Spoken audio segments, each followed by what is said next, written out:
So what was the difference in the offense finding a little bit of a groove in the second half as opposed to the first half? What were they doing differently? Our guys differently. We just played. We executed better. I mean, we took too long to get going. I thought it's important for any offense to have some early down success. The first two games we had a lot more success on first down, and that got drives going and got Sam confident and the rest of the guys confident. And Wake Forest did a great job on first down of winning the down in the first half, and it affected. We got behind the chains in the first half, and that affected us. Is that mostly up front? I mean, it begins up front, but is that mostly a problem with the line, or was there anything else to it? I would say that we were not happy overall. Coach Searles would probably tell you we weren't happy overall with our performance up front, but it's an offensive unit deal, and then that falls back on me. We weren't ready to play early on, and we've got all the excuses. 2 emotional games, and we're beat up, and quarterback looked like a freshman, and we have all that stuff, and that's really not the deal. We just weren't ready to perform at a high level and match the energy that Wake Forest came out with in the first half, and that's really what affected our execution. What was the main issue with the offensive line that you think you could change or that stuck out to you on Friday?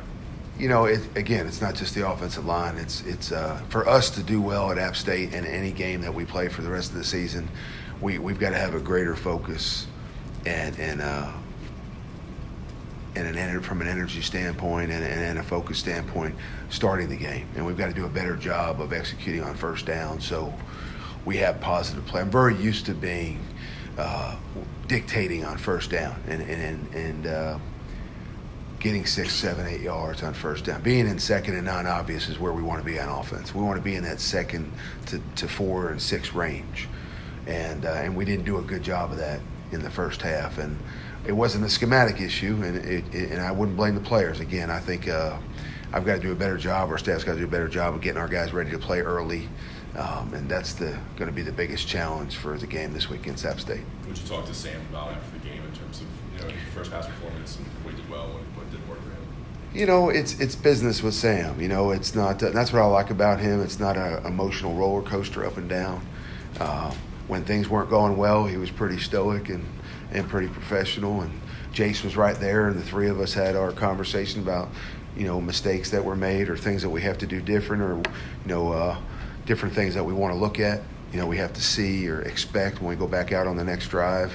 Halftime was the same. We made our adjustments. I thought we did a good job of making some adjustments to halftime, and things started to click there in the fourth quarter. But really, it was momentum and emotion in the fourth quarter. We're running the same offense. We're running the same plays. We just executed at a higher level against the same defense, and it was just too little too late. I think Sam it tells you what kind of kid he is when he sits in front of the media on Friday night and takes the blame himself. It was not Sam Howell. It was our entire offensive unit. We've got issues at every position that we want to continue to improve on, and we'll do that this week.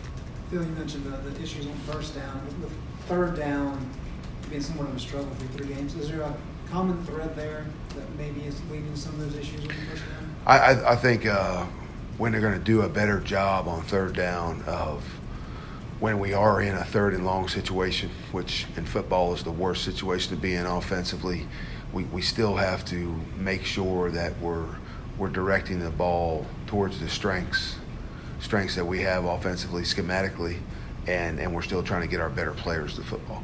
And so, there's kind of an emphasis this week on some higher percentage plays on third down to try and help our guys in what I think is the toughest situation in football. But I still say, and I'm going to tell you this, the best way of handling 3rd and long is to stay out of it, and that goes back to our 1st and 2nd down production. And as we can minimize those negative type situations like 3rd and long, then we'll do better overall offensively. When did you notice the connection between Sam and Diami developing? It seems he's been the guy that he's targeted most often. Well, Diami's had some of the bigger plays so far. I think the relationship with Sam and Jace with the receivers and just the receiver unit as a whole, not just Diami, but as an entire unit, started to gel towards the end of August. We're young there. We're athletic, but we're really young. It was probably a little bit more of a concern in early August, the continuity that we had, the route integrity that we had in the pass game. And they did a really good job. I mean, Coach Galloway did a good job of them progressing daily. And so I think by the time we took the field at South Carolina, we felt pretty good about our receiving core. And Dowmy right now is leading that group, obviously, production-wise. Phil, how do you get the running game going earlier than what it has? It seems like last couple games you get going in the fourth quarter. Well, I think we have to do a better job of being physical on the line of scrimmage. You know, that's where it starts. And you know, there are probably some decisions we have to make. Do we need to pull and throw on every run? Do we want to block some things? And then, you know, at the end of the day, it falls back on, and I hate to be generic about it, but our beginning of the game focus has to be where it has to be for us to get started in the game the way we want to, and you know that really changes everything for us. So, you know, technique-wise, we weren't probably as clean as we wanted to be in the run game early on, and you know, you get a TFL for 2 yards and you're in second and 12, and it changes the whole outlook for you offensively. So I'd say we have to match some energy, and we got to match the focus that we had in the first 2 games, and we got to be a little bit more physical on first down when we start the game against App State. Phil, Mack talked about getting Jace involved. He'd like to see him play almost every game if he could. How do you see you guys kind of maybe getting him more involved in the offense? It's our plan. It's just like I said before the opening game. It's really dictated by situation. You know, there are some things that we want to do with Jace. He did a great job of getting us off the goal line last week, and he pulled one for whatever the gain was and got us out of the hole and got the drive going a little bit. So he's always in the plan. You know, if the game situation presents itself, then you'll see Jace out there. But there's really no game where we're going into it without the intention of using Jace. But you know, what happens in the game is going to dictate whether we do it or not. How did Brian Anderson handle Friday night, starting for the first time? Was his first start. You know, I think we'd like Brian to have played better, just like the rest of the guys. But for a guy who started his first game at center, you know, he fought. And really, I can make that comment about our whole team. The one thing that, and I think I tweeted it, I mean, the one thing that I left the game with knowing a little bit more about our team is that there's no quit on our team at all. You know, they fought for 4 quarters. I think Brian's game it wasn't a perfect game. It wasn't great technically. We had some errant snaps. He had 2 snap infractions. But Brian played hard the entire game, and he actually made some really good blocks in the 4th quarter that, you know, helped protect Sam, and we got some big plays off of that stuff. And so, you know, that's the stuff we're going to build on. The approach with improving Brian this week is no different than the offense. Better focus early on, got to be more physical, and we got to play cleaner football. Have you started to look, as you've started to look towards App, what have you seen out of them defensively? Oh, App State has they've got some pretty good 24 is a really good football player. He's productive. Number 7 in the back end is really, really good.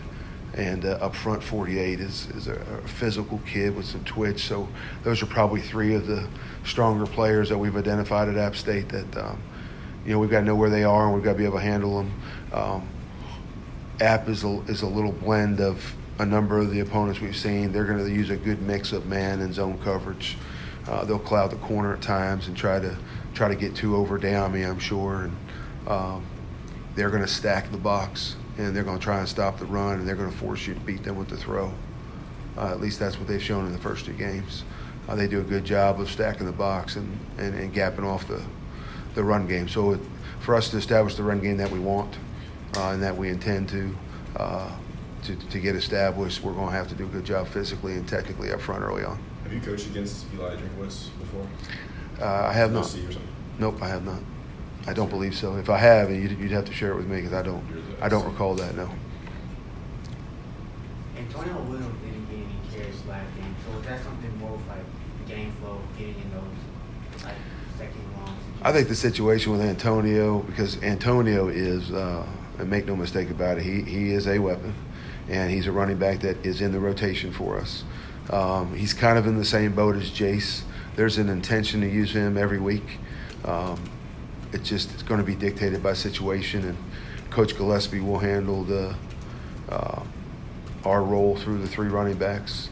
Sometimes we use a guy based on how fresh they are. As I said last week, we're going to use guys based on how well they're playing, and occasionally it's by situation. So Antonio's always in the plan, and I think before long you'll see him out on the field as well. It's hard to tell you when, because it's going to be based on how the game goes. Why do you think y'all had so much success offensively in the fourth quarter compared to other 3 quarters each game? Is that conditioning? Is that just figuring it out from your I mean, it part? was most drastic this last week. You know what I mean? It was most drastic. This is South Carolina. We had some success throughout the game. We moved the ball pretty much the entire game. And then Miami, we got off to the fast start, you know, and then we struggled a little bit in the middle. And then, you know, we came alive at the end again. And then this game, you know, we were virtually non-existent in the first half, and that doesn't help you win football games. I thought the defense did a fantastic job of keeping us in the ball game. It gave us an opportunity to make a run at the end of the game, and we have a greater responsibility to the team offensively than the way we performed this past week. So, you know, really, when you get into a groove offensively, it's just happened later at times. You know, your confidence goes up, your energy goes up. That's why I keep harping on this focus that we need to have in the start of the game. It's imperative, because the sooner we get going, the better we play over the course of the 4 quarters.